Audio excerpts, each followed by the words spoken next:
Welcome back to the Success Blueprint. I'm Morgan Peterson. We're with my business partner, Jason Grider, and our guest today is Derek Oswald with My Style Mortgage.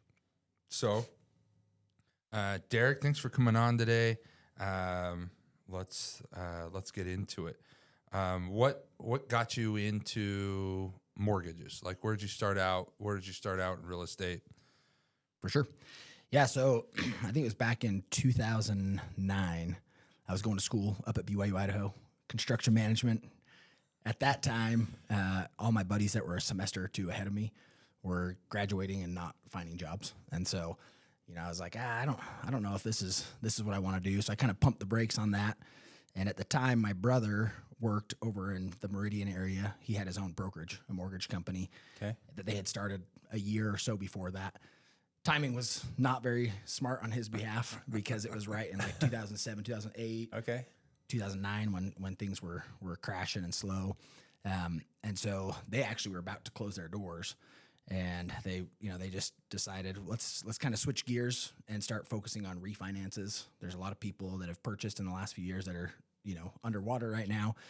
There was a loan program that was called the FHA Streamline, and it's still out today. It's a refi. You have to have an FHA loan, but you could refi with no appraisal, no income qualification. And at that time, people were struggling with income, right? They were underwater. So most people, they didn't have equity. And so a normal refinance wouldn't work. They couldn't sell their homes. And so people were losing their homes, right? So they had this strategy of, hey, let's go out and actually reach out to people, see if we can get them to do these FHA refis. And so it was kind of like a last-ditch effort for them before they had to close their doors. And so they actually went to the title company, pulled a list of deeds of people who had FHA loans, and they went out and knocked doors. And within like the first week, they had just, piles of business of people that were wanting to streamline refi. So on these refis, were they lower interest rate, or what was the benefit? Yeah. So, they lower interest rate. They got to skip 2 months payments. Oh, wow. The rates were lower enough to where all the closing costs were paid for. And so people were like, okay, I can skip 2 payments. I don't have to pay the cost of refi. And at the time, like I said, people were underwater, and you guys remember that time, and it was a struggle, right? And so it literally was like shooting fish in a barrel. And so my brother called me, and he's like, hey, we're onto something, but we need guys to go knock doors and drum up leads for us. Do you want to do it? And so I was still in school, but I had taken a lesser load because I'd already explained the whole construction management thing wasn't what I was wanting to do. So I started knocking doors. And so they would send me a list, and it was over here in East Idaho, even though they were over in Meridian. And so they got me a list, and I'd go out every night and knock doors. And it was Your own version of summer sales. Exactly. But quite a bit easier, I think, because most people were very receptive. You know what I mean? Okay, yeah. Because we'd roll up to the door with the deed in hand. And so I'd come in and be like, oh, hey, Jason, how's it going? I'm Derek. And go through the spiel. And at first they're kind of like, all right, how do you know my name? What are you looking at? What paper do you got? But then when I'd say I was with the mortgage company, people are like, man, I've never had a mortgage guy knock on my door. You know, like that was pretty foreign to them. And then we would just go into the pitch of the FHA Streamline, and people liked the idea of, no income, no appraisal. Something that they absolutely needed too. Oh, for sure. And so, yeah, it was something that helped all these people out. And so the sales pitch was, it was easy. Pretty easy. So I started off just knocking doors. So I'd go and I'd drum up leads. I'd send them back over, fax them back over, the lead form. Wow. And they'd go out, or then they would sell them and pitch them on it and close the deal. And so I did that for about a year. And in the meantime, my brother was like, hey, why don't you work on getting your license? And so I started working on getting my license. And then once I was licensed, they'd let me keep 1 out of every 3 of the leads that I had drummed up. So I would keep 1 and work it as a loan officer, and the other 2 I'd send over to them to close. And we got to the point to where we got licensed in California, Washington, Oregon, and we'd go out once a month and make a road trip out to one of those states. And there was like 5 or 6 of us loan officers. Okay. So we'd get all the lists done before, get our routes put together, and we'd go out, do a blitz for like 3 or 4 days. But you guys like all pulling up in a neighborhood, getting out of the van. Yeah. The nice thing is it wasn't like you just go knock a whole neighborhood, because it was direct. Like, Okay, so you had their information right in front of you every time. yeah, so we knew it was an FHA loan, and we knew a pretty good idea of what their interest rate was, what their balance was. You knew they were making their payments, so they qualify. Exactly. Okay. Yeah, so I mean, it was pretty dialed in, and so it made it a lot easier than just going out and knocking like a whole neighborhood. You know what I mean? Yeah. So the reception was pretty good, and I mean, we were kind of before the time. It got to a point to where other lenders caught on, started doing a lot of mailers and stuff, but nobody was out knocking doors, and so yeah, we did that for quite a while until things started to slow down in the refi world. But it was probably, honestly, the first 3 years of being in the industry, I never even did a purchase loan. It was all just Really? refis. All refis. Mm-hmm. So that's how I got my foot in the door in the industry, and learned the ropes. The nice thing on a refinance is if I screwed something up, it wasn't somebody missing out on a house or not having a place to live. It's like, Just keep your own loan you have. keep your loan you've got. Yeah, worst You still case have a scenario. house. Yeah. Yeah. So I was able to work out a lot of the bugs, because I'm the type of guy that I have to make a mistake to learn my lesson.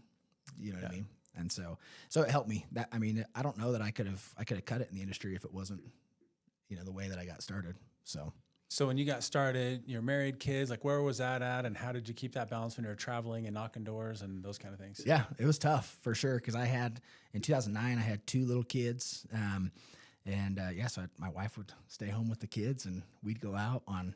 She'd get a little upset, because I mean, we were all in our mid-20s, and so it was kind of a guy's trip. Pretty fun. We'd go have fun, but you'd go out, knock doors at night, and then during the day you'd work up all the numbers and then call them back before you'd go back out and knock, that next evening. So we tried to keep it to like 3 to 4 days, so it was. Oh, so it wasn't quick. too bad. Yeah, it wasn't like a summer. Right. Yeah, you're not gone for the whole summer, but I mean, it was great. You'd go, and especially in California, because I remember, it's funny, and you guys will appreciate this. At the time, here in Idaho, I mean, if I got a loan that was like $200,000, I was ecstatic, because the prices back then, Yeah. Oh yeah. And in California, like every loan was like $300,000, and so we were all jacked, because we get, This we is get double paid, what we do. yeah, and we get paid on the loan amount, not the purchase price, and so. Like I would never see a loan amount for over $300,000 in Southeast Idaho back then. You know what I mean? And so I remember selling homes for $300,000 and being like, it was kind of like the upper, I guess. Like, you always wanted the uppers, and I remember, and I think about that all the time. Like that 300,000 threshold, I was so stoked to have that. Yeah. Wasn't it funny now that like it's hard to find a house under 300,000 here? You know what I mean? Like it's true. They are available, but usually they're townhomes or an older home that needs some work. Yeah, completely different. Because I remember the first time I rolled up in California when we were knocking doors, and we had these houses that were 300,000. I was expecting it to be a nice place, because here in Idaho at the time, 300,000 was a good house. It was a dive. Oh, it was a dive. I'm like, there's no way this is 300,000, but it was. Yeah, pretty crazy. That is crazy. Did you feel like when you looked at that? Probably not, because you were just into business. But did you ever think that those homes down there with 300,000 would go up to wherever they're at today, 1.1, 1.2? No, never even crossed my mind, because at that time I was, I wasn't building a business. I was grinding. I was just out there trying to find deals to feed my family. You know what I mean? Right. And so it wasn't till quite a bit later, years later, when I thought, all right, this is an actual business, and got to spend time building a business. And at the time, it was just next deal, hurry and find the next deal to feed your family. And so, and I wasn't thinking anything about investing. I wasn't thinking anything about real estate and where values were going to go. I just remember thinking that the $300,000 home was ridiculous. You know what I mean? Never would I have thought that in Idaho we would have got to where we're at. Right. So, what is it that you, when starting your business and things like that you enjoyed the most? You know what I mean? At a mortgage that you thought, man, obviously the pay is good, but I mean, what is it that you enjoy more about that you wanted to grow or wanted to stay in it? Sure. I mean, it's like anything else. It's a job, right? And there's parts about it that I despise, or that I can't stand, and I'm not good at. And so luckily I've got good team members that can come in and take up that slack. So I think for me in the business, it was trying to find what I enjoyed, what part of the business I enjoyed, and then finding the right team members to come in and support what I'm not good at. And there's a lot that I'm not good at, you know what I mean? But I do love in the mortgage space, the process. I enjoy the process of getting to know the client, helping people find what works, what doesn't. There's so many people now, and you guys probably see this all the time too, that they don't think there's any way they could qualify. Yeah.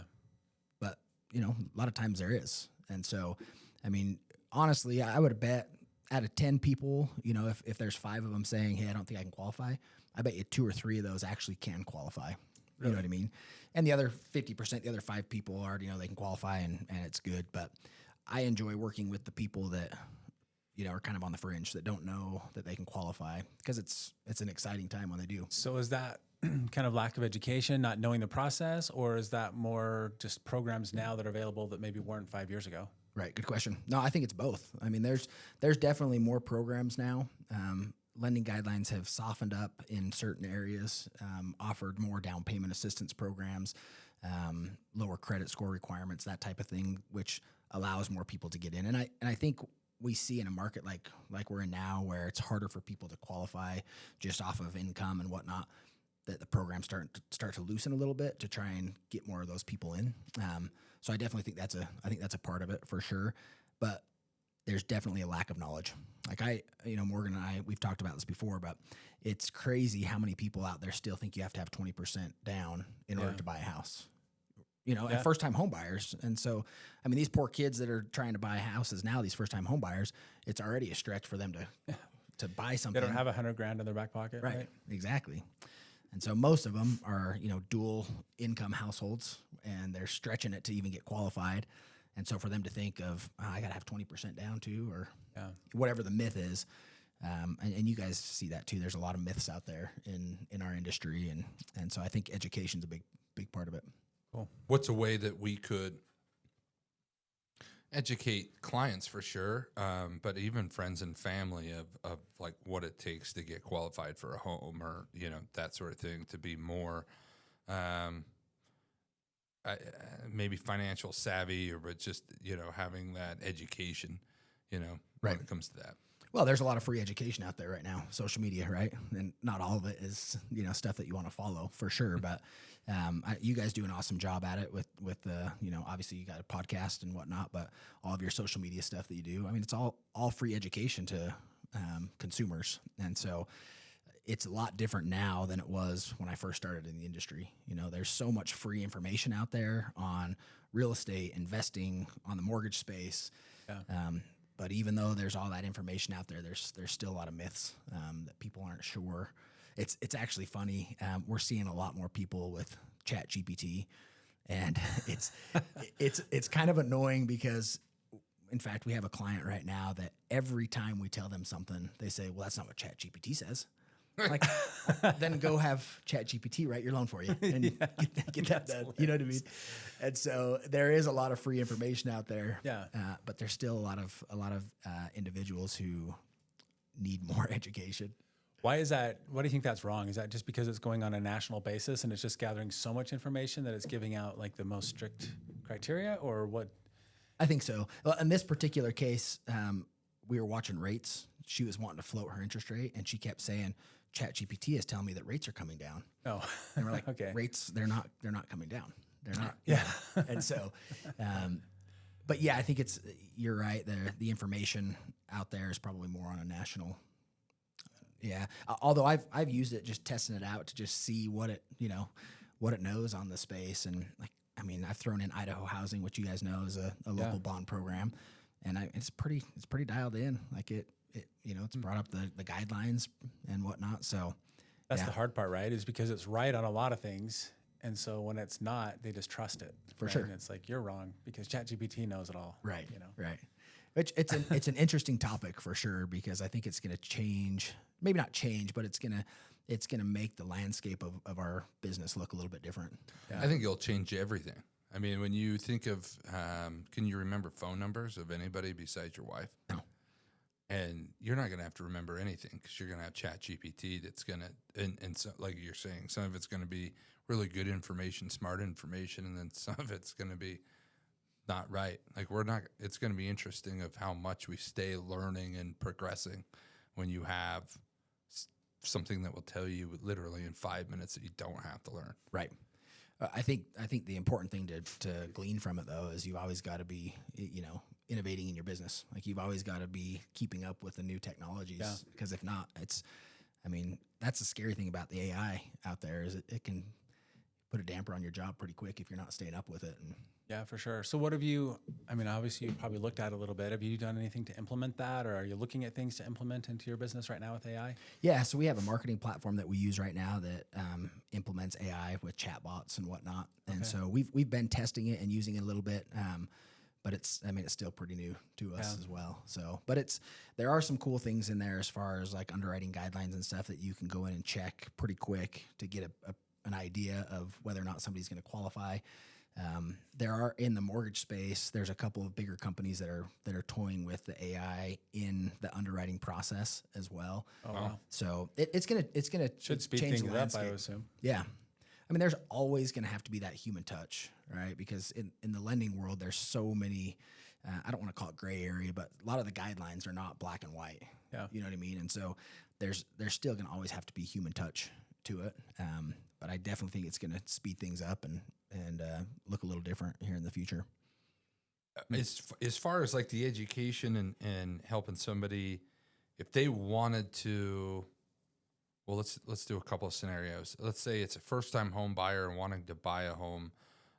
What is some advice or some quick tips or the education that you think is important that they should have to be able to do that? First-time home buyer. First-time home buyer. So if I was talking to one of our kids that's looking to buy a house, first thing is I would say go get pre-qualified, just because now we can do a soft pre-qualification or a soft credit check. So it doesn't even show up on the credit, doesn't ding their score, no cost to it. Yeah. So at least gives them a baseline of, hey, here's where you're at, here's what you need to do to get ready. And so I think that there's so many of the first-time home buyers that have no idea if they qualify, what they would qualify for, don't even know where to begin. Yeah. And so there's no cost. It doesn't hurt your credit. So that would be the first step is, hey, go talk to a lender, have them do a soft credit check, and just tell you where you sit right now.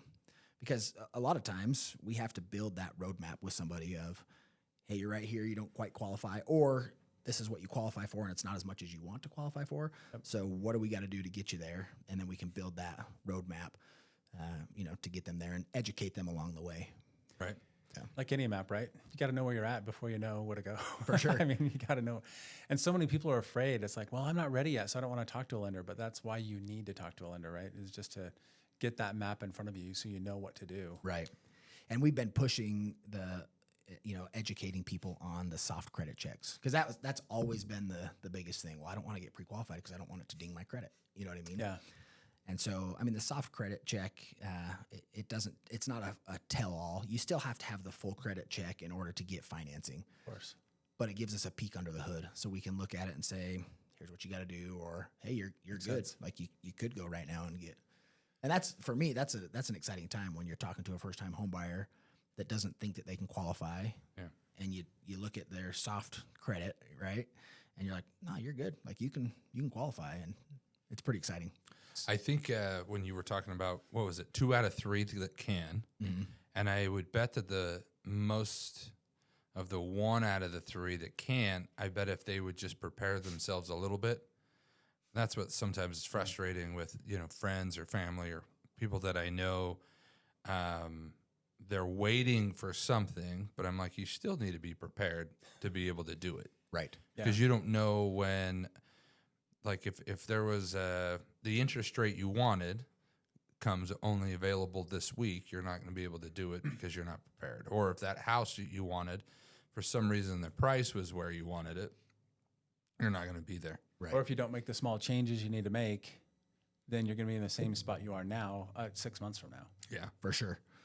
Yeah. And we see that quite a bit where, people still have to make those decisions and make those changes. You talk to them and say, hey, here's what you got to do to get where you need to be. And they don't make the changes. It's hard to do. It's hard to do, for sure. So how much is somebody looking, first-time home buyer, like what could they expect to put down? So there's a lot of down payment assistance programs. It depends on where geographically they're wanting to buy, because there's like the rural development, the USDA loans that are 100% financing, but there's also multiple different down payment assistance programs and first time home buyer programs that people can get in for little to zero down. So I mean, the landscape has changed. There's a lot more options for first time home buyers, and I think it's because it's harder to qualify right now, and so lenders are trying to make it easier and more affordable for first-time home buyers to jump in and get their first house under their belt. Cool. Awesome. So then switching it to investing. So we've talked a lot about that and done some stuff. You've helped me on my personal stuff as well. But Derek, there's a couple of different ways to go at it. So one is we have some mutual friends who are talking about it, and they were saying that it's saturated. There's no deals out there. I have my own, opinion, of course, that I'll interject in there.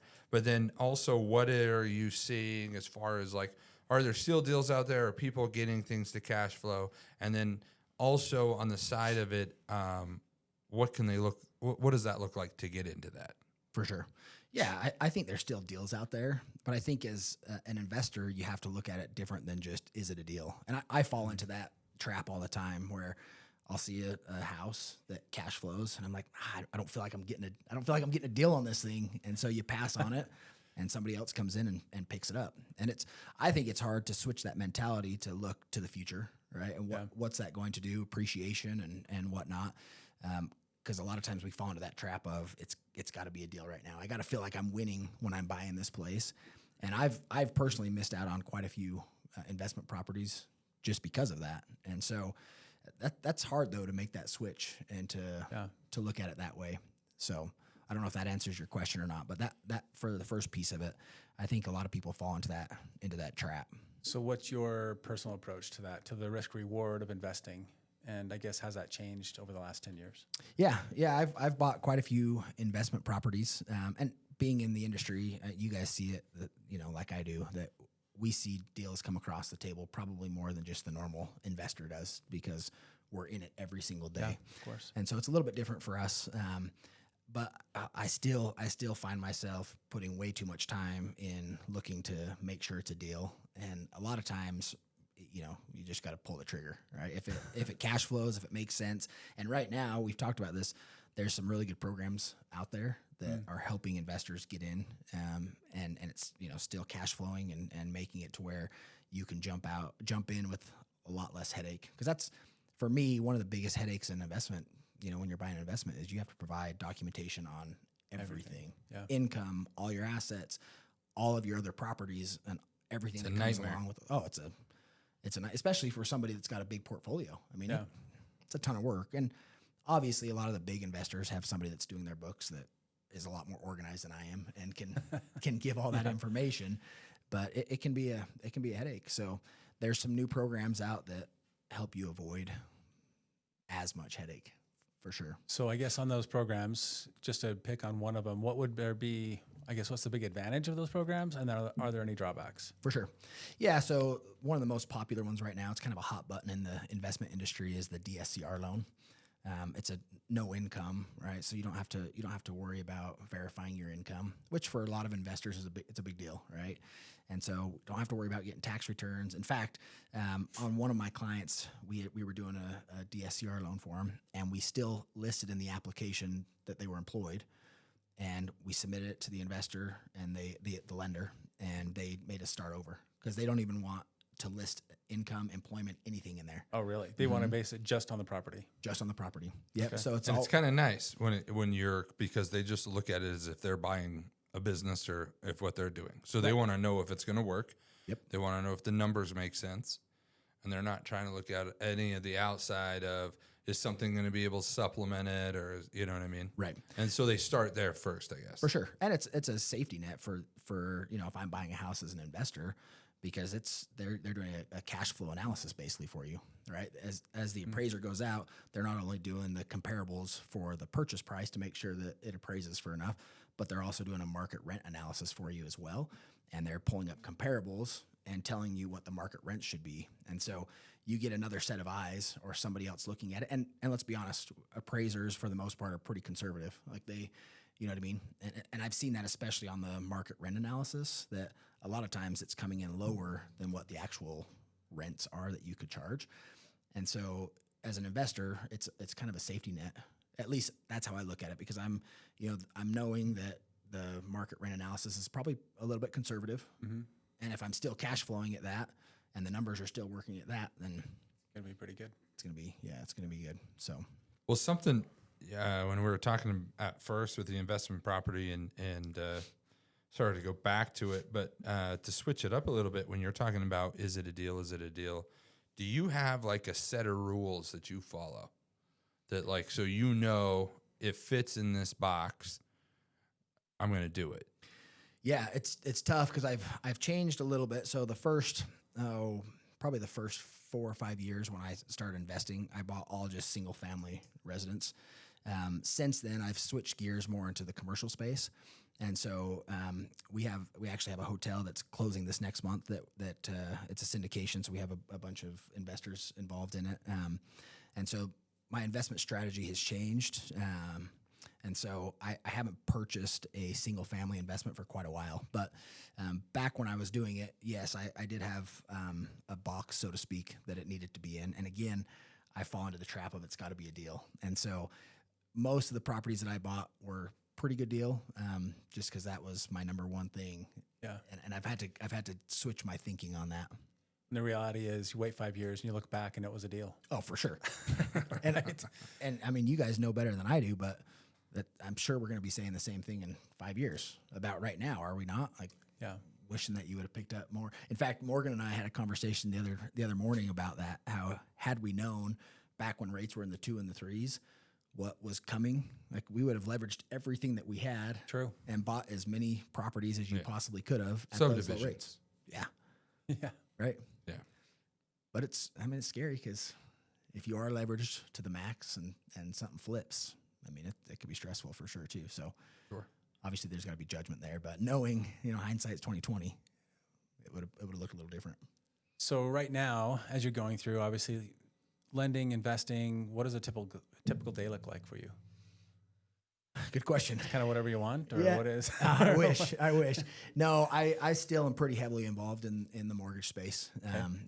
That's my bread and butter. I mean, that's where I still have to make a living Yep. on it. But I do spend a good amount of my time on investment stuff. Yeah. So we have a couple other investments that. So I've got a place down in Ephraim, Utah right now with some business partners on it. That's where the hotel is at that we've developed. Have a hotel. Ephraim, Utah. Utah. Why'd you choose Ephraim? So good question. One of my good buddies lives down there. Okay, and so that makes sense. Property came available, and we took a chance on it. And it's like I said, it's a shift, from the residential world to the commercial space, but it's been pretty fun. So it was 12 acres. We've developed it. We had to get a subdivision put in.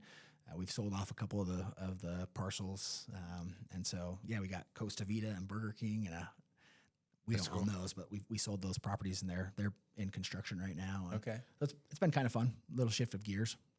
That's great. Yeah. That's really cool. So you're obviously built a reputation on having values and that in your business. So in this space, I think a lot of people kind of get labeled as not having integrity in that. So how have you maintained that? And is that a focus, or is that just something that's happened because of your nature? Right.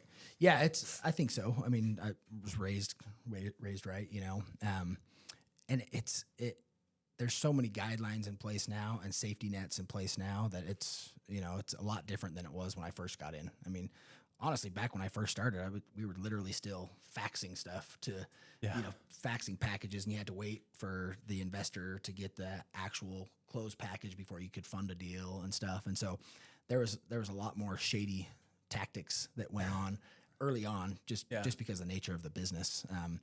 Now there's so many more safety nets in place, which is a good thing, all right? But you have all the automated underwriting systems and whatnot that you have to run everything through that keep everybody in check. I mean, obviously there's still some shady characters, right? There always will be. There always will be, but luckily the industry has changed and helped. I don't want to say handcuff, but kind of set the boundaries and help people to stay within those boundaries. Cool. Yeah. Awesome.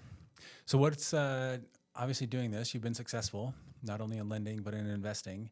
So what are is there a few things you've learned along the way that you want to pass down to your kids? Like you got to instill this in them so that they can find that success too? Yeah. So, well, going industry specific, my oldest son he's 18. And so I helped him. We got a credit card for him so that he can build credit. Cool. Because it's one of my pet peeves when somebody calls and they're 20, 22, 23 years old and they want to buy a house and they have no credit. And you might be Dave Ramsey fans.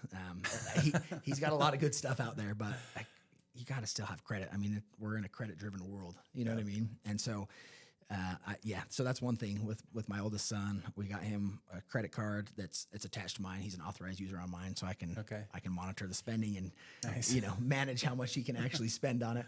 But it helps him build credit so that when he gets home, he's on a mission right now. But when he gets home, he'll be able to start and jump into the investing world and get after things rather than having to wait, 6 months to a year to build some credit up. So that's one thing. Being in this industry, I've seen so many people that weren't able to jump into the game because of credit. And so I've tried to help my kids understand that. And in fact, I don't know if you and I have talked about this, but I've talked about it with multiple people that like high school should be teaching credit. Like, what is credit? How do you build credit? You know what I mean? How do you manage credit, that type of thing? Because it's real world stuff that all of us and all of our kids have to deal with, but nobody teaches it to them. So they've actually came out with a curriculum that they're supposed to teach in high school about that. So I actually posted a deal about that yesterday on social media, and a friend of mine who's a teacher wrote out, and she's like, I've been teaching this for 8 years, and I can't remember. I should have checked the date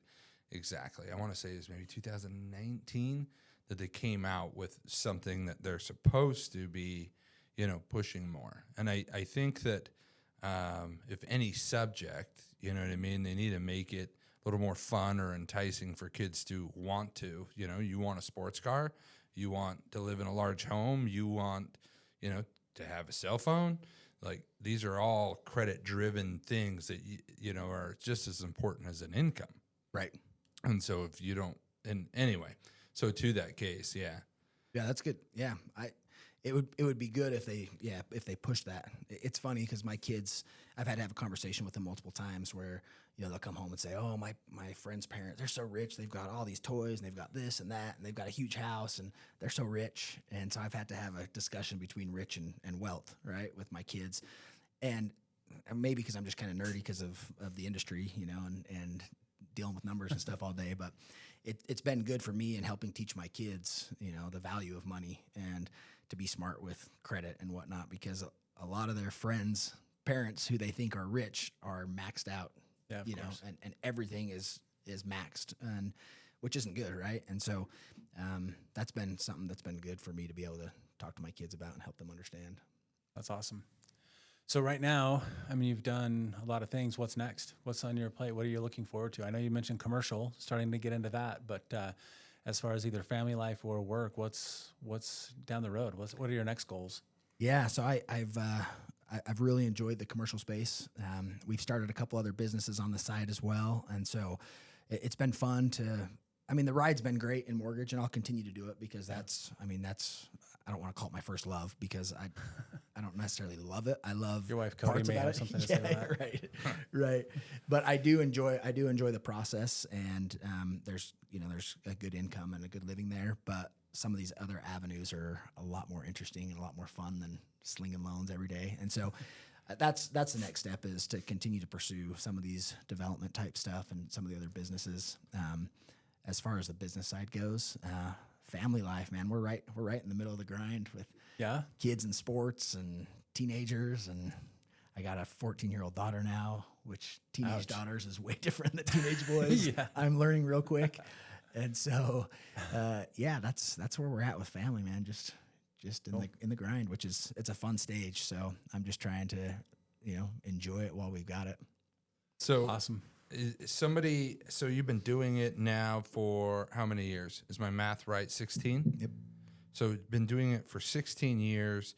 Somebody who is a loan officer, you know, to try to teach that blueprint of success, you know, somebody who just is barely getting into it and that would maybe want to do something more than loans. Like what's advice that you would give to them or your younger self or, you know, things like that? You mean as far as industry specific, like if they want to like build a team or? All of it. I mean, it may be just like the progression of it, like what you wish you would have known 16 years ago to get to if they wanted to be in a situation where you're at now, where you're investing in different things, developing different things, and just having a much better life. Right. Okay, I got you. Yeah, I would first off say get started sooner in investing, right? Because I was nervous about it, and so it took me a while before I jumped in and bought my first investment property. I wished I would have done that sooner. And education is a part of that. So not, you know, I didn't know very much. I was just in the daily grind of work, you know. Right. So I would say, yeah, jump into the game sooner. And then for me, and I would probably say this for a lot of loan officers. I mean, there's some loan officers out there that are lifelong loan officers, and that's what they're going to do, and that's what they love, and you know that's great. For me, the mortgage industry is more of a means to an end. I mean, it provides a great lifestyle. It allows you to invest in other things, and so I've made some dumb purchases, dumb investments along the way. And so if I could go back to my younger self, I would say put more money into, you know, good hard assets, real estate. Part of that learning process, right? Oh, for sure. Got to make some of those mistakes, right. Once you won't remember the lesson. Totally. And some of them were fun, but just not smart. You know what I mean? And so, yeah, and you guys know that more than I do. I mean, that's your daily. That's what you guys do is, you know, finding properties for people and helping people buy properties. And if I could say anything to my younger self, it would be jump in quicker. Yeah. Love that. The, when you say that, you know, the means to an end, that's how I feel like with real estate as well. Is that I mean, there's agents that don't retire, they expire. I mean, right. They just work and there's no plan, which is awesome. If that's what they want to do, not knocking it, that's definitely not the life for me. But then, you know, when you're talking about your kids, talking about their friends, and I like when you talk about the difference between rich and wealth. And that's what I tell people, you know, when you get into real estate or you get into mortgage, you know, it'll make you a lot of money. And it's what you do with that money. Like, it'll make you rich, but it's what you do with that money that's going to make you wealthy. Right. And so if you want to be rich and you're constantly chasing, you know, deals and the markets and up and downs and all of that, then you're right. Like, don't buy assets, just, you know, keep having fun. If you want to be wealthy, then buy assets and plan for the future and, you know, those things that, you know, looking down the road sort of thing. Yeah, but society tells a different story. I mean, it's, you know, society tells you to go out and buy the new Corvette and all the new toys and don't save for the future. It would shock you guys, and you might see it on your side of the industry, but obviously we dive into all the financials, and of course, you would be shocked at how many people that are in our age group that have hardly any savings whatsoever. It blows my mind, and you know I'd be scared, you know, to be in their situation, because you know you're in your 40s and you have no plan for the future, you have no savings, you have no investment properties. Like, so when you say no savings, you saying like the Dave Ramsey 6 months or whatever, they don't have that? Yeah, they have like no savings. No savings. No retirement, nothing. Yeah. So we did a first time homebuyer seminar on just a webinar online, and we ran a bunch of ads on social media, paid ads for the first time homebuyer and down payment assistance programs. And so after we got done running it, we looked at all the analytics and the data, and the majority of the people that signed up were in the age group of 50 and older, which surprised me. Like, you're 50 and you haven't bought a home, which, I mean, life happens and some people never get around to it. I'm not judging, but the norm on that. But the norm, yeah, you don't have down payment money and you're over 50 years old. Like, that's a scary spot to be in. Where's that locally, or was that nationally? Or? That was local. Yeah, we did all of Idaho was the geographic area that we did. Wow. That's wild. So, yeah, I mean, it just shows that there needs to be a lot more education on finances and And like I said, life happens and things happen to people, right? But just in general, I think everything's kind of a monthly payment driven world, right? So it's like, oh, I can make my monthly payment, I'm good, right? You know, and so I can buy whatever I want as long as I can make that monthly payment. For you know? sure. So, and as a loan officer, kind of going back to morals, like a lot of times I have to tell people, like, look, you can qualify for this, but you shouldn't buy this place. Like, you shouldn't get this loan because you won't afford anything. Like, you're not going to be able to go do fun stuff with your kids or do anything. And you know, at the end of the day, I can't tell them what to do, but I can voice my opinion and say, hey, it's probably not the right thing to do. But I mean, I guess if you want to go be married to your mortgage, then get her done. But you better love that house. For sure. For sure. Yeah. Cool. Well, awesome. Thanks for being here, man. Yeah. I appreciate it.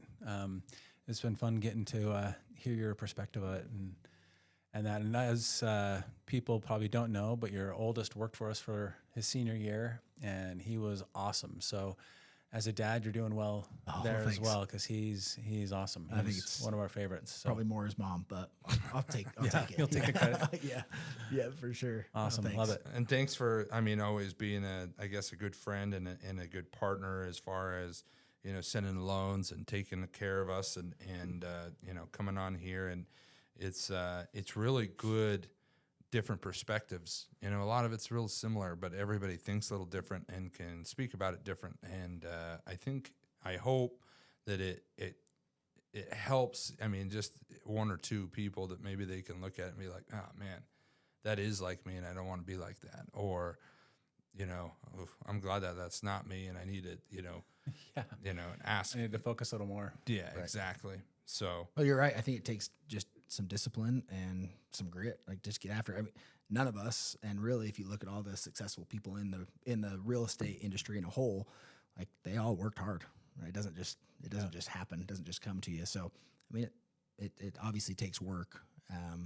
But when did you and I work together at the first time? Yeah, at the other place. That would have been 2015. Was it when you were over? Yeah. Yeah, it's crazy. Time flies, man. Crazy. 10 years. 10 years. Dang. Yeah, I guess we are getting old, guys. Well, yeah. Well, yeah. Thanks for coming on, man, and sure. We'll definitely bring you on, and when there's new and more of the coming of, you know, the mortgages and the shifting and the changes, and, you know, hopefully next time you're on, we have 3.5 interest rates for sure. Right. That'll never happen, but we can always dream. But thanks a lot, man. I appreciate it. Thanks for having me, guys. Thanks.